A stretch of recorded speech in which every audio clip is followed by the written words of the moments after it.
সালাতে ইমাম রুকুতে আছেন বা সিজদায় আছেন বা আত্তাহিয়াতের বৈঠকে আছেন, দাঁড়ানো অবস্থায় থাকলে তো আল্লাহ আকবার বলে আমি হাত উঠে আল্লাহ আকবার বলে বুকে হাত বাঁধলাম।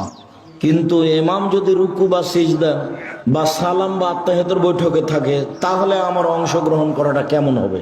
তাতে রাসূল সাল্লাল্লাহু আলাইহি সাল্লাম বলেছেন, ইমামকে যে অবস্থায় পাবে সে অবস্থায় তাকে গ্রহণ করতে হবে। তাহলে আল্লাহ আকবার বলে যদি হাত বাঁধি, তো ইমাম তো হাত বাঁধা অবস্থায় নেই, তাহলে তার অবস্থা গ্রহণ করা হলো কিভাবে? রাসূল সাল্লাল্লাহু আলাইহি সাল্লাম ইমামের অবস্থা গ্রহণ করতে বলেছেন। তো যেহেতু আল্লাহ আকবার বলা ছাড়া সালাতের ভিতরে ঢোকা যাবে না, তাহরিমুত তাকবীর, আল্লাহ আকবার বললে সবকিছু হারাম হয়, আর তাহলিলুত তাসলিম, আর সালাম বললে হালাল যাতা হালাল হয়।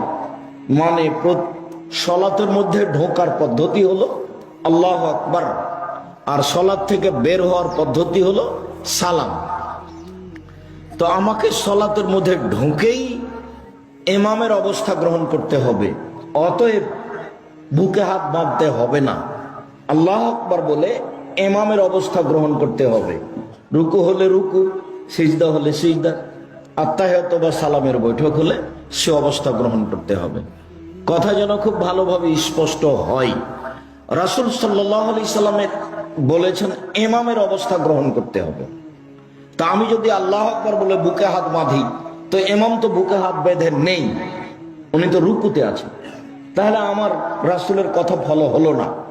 অতএব সলাতে ঢুকেই আল্লাহু আকবার বলেই যে অবস্থায় ইমাম আছেন সে অবস্থা আমাকে যেতে হবে। আশা যে কথা স্পষ্ট হয়েছে। জাযাকুমুল্লাহ খাইর।